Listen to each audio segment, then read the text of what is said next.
You know, guys, I like to start Monday off with a laugh. How about you? But before we get into that, I'd like to remind you that today's video is brought to you by our friends at Hellebarde Games. Hellebarde Games makes the kind of adventures that they'd like to play, whether it's for 5th edition, whether it's for Castles and Crusades, or the OSR. Old School is in play at the table, and you can find them at DriveThruRPG on their website, hellebardegames.com. That's Hellebarde Games. Now, this comes to us once again from Wargamer, and it's a thing. It's a thing. Let's see what they have to say, and I think this is more part of the buying indulgences phase for Wizards of the Coast, because according to Wargamer.com, D&D, there's that N again. D&D owner Hasbro named one of 2023's most ethical companies.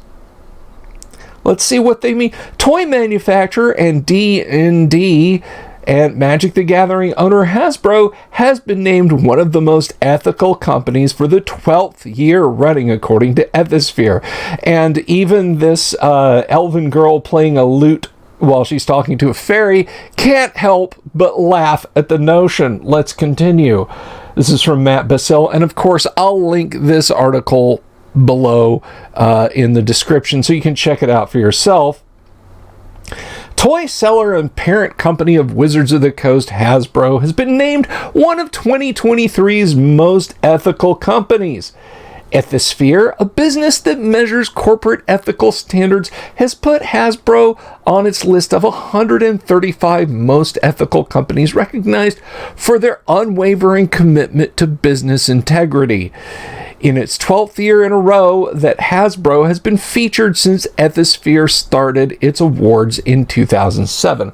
According to the website, Ethisphere seeks companies that, quote, positively impact employees, communities, and broader stakeholders. Note, they don't mention customers.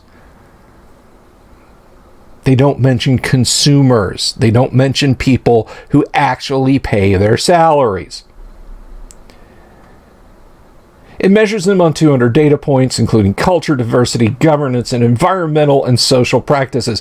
I guess they didn't get the word that Wizards of the Coast is dumping thousands and thousands and thousands of boxes of Magic the Gathering cards into landfills.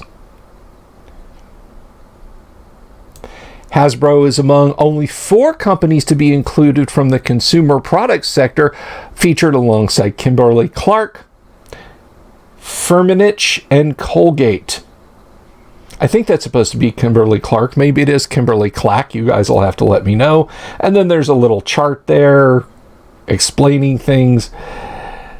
As a company bringing play and joy to generations of fans around the world, we are committed to operating our business responsibly and ethically, said Chris Cox, Hasbro Chief Executive Officer, in a press release. Probably written well before. Of course, for a tabletop gaming audience, Hasbro's inclusion on the list might raise some eyebrows, you think? In February, Wizards of the Coast and its parent company took a major hit to their reputation after attempting to change the D&D OGL, which allows third-party publishers to produce works within the D&D rule set. It wasn't February, guys, it was January. Eventually, though, Wizards backed down from proposed changes after major backlash from the tabletop community and an outcry that seemed to be very good for its competitors. It even went so far as to place the D&D rule set within the Creative Commons by way of apology, and boy, ain't that glossing over things quite a bit. Ethisphere doesn't give specific explanations for including individual honorees. What's my left hand doing? Making it difficult to pinpoint precisely the reasons Hasbro was included. You don't say. Well, clearly, I think this is just more of a case of a company reaching out to a list to beef it up when they've taken a wallop like this, and they're blowing more than a little bit of sunshine, and quite frankly, environmental responsibility from a company that again has been dumping thousands and thousands and thousands of boxes of Magic the Gathering into landfills, and you can search around the web for information on that. We're not really a Magic the Gathering discussion type channel. Being considered environmentally ethical is a bit of a head scratcher, but that's just me. Of course, I want to know what you guys think, so please leave a comment below. Let me know what you think about this, because I don't think what they've been doing is very ethical, and I hope you guys don't either. In fact, based on your comments in other videos, I know you guys don't. Be that as it may, if you like this video, please give it a thumbs up. And if you're not already, please click the subscribe button and the bell icon for notifications. It really helps us out. We're just a few subscriptions shy of being 4,300. This is awesome. You guys are awesome. And yeah, so we'll be back a little later tonight for a little bit of D&D discussion this evening. And of course, any videos, any news that comes along, I'll make a video about it. But until then, don't let your ethics be situational. Stay true to yourselves, and peace.